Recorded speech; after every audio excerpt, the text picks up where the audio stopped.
I watched Behind Her Eyes on Netflix. It's a limited series, about 6 episodes, I believe. I have to start off by saying I'm not gonna spoil this show.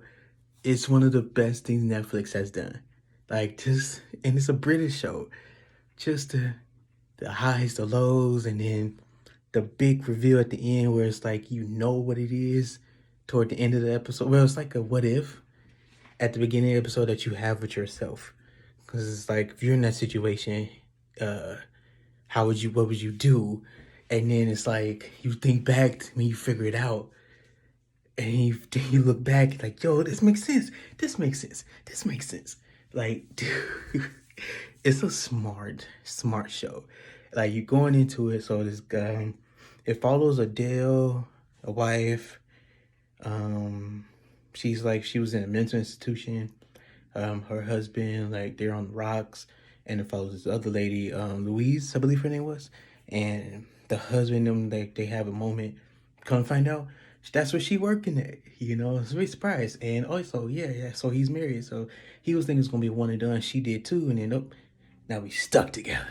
Um, and so it follows dad, and like from the outside looking in, it's like he's manipulating his wife and like controlling her where she go, like if she go anywhere. She has to be like a certain time restraint with stuff.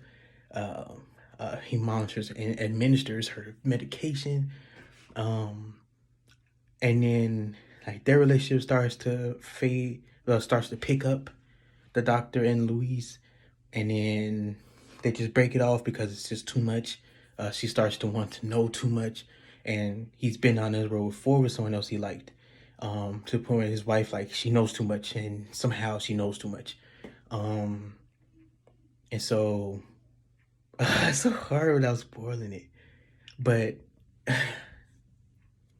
just the highs and lows. But the thing is, some shows they be like make you root for the bad guy, to where this detective is just doing their job, you know. Um, they're doing what any detective would do, or even like a good guy trying to stop the bad guy. Like the way the show is made, it makes you root for the bad guy. Watching this, it makes you see, like, because Luis is the main character, but it makes you see she don't have all the details. She clearly don't know what she's talking about, and she goes off the handle. Of course, she judges the doctor, thinks he's scum or whatever for cheating on his wife, even though it takes two. Very good sex scenes too. It took two, but yeah, it's all his fault. Whatever. Um, but still, it's like you don't have all the details. You don't have all the details, and then she gets all the details. Like, dude, we told you, the audience. We told you. We told you you don't know what you're talking about. We told you this 2 episodes ago, and now you realize he's not a bad guy. It's just. It's just a really good show, and the ending is so heartbreaking, and it's crazy. Like, it's heartbreaking, it's crazy at the same time, but it's so good. I recommend everyone watch it. This gonna have to be the end of the video because I can't talk about it anymore. But Behind Her Eyes, 6 episodes. Thank you for watching. Please like, comment, subscribe. I unfortunately started Game of Thrones, so I'm like on theory. Joffrey just took the Iron Throne, so that's what I'm at right now. But oh, Behind Her Eyes is so good. I recommend it to anybody.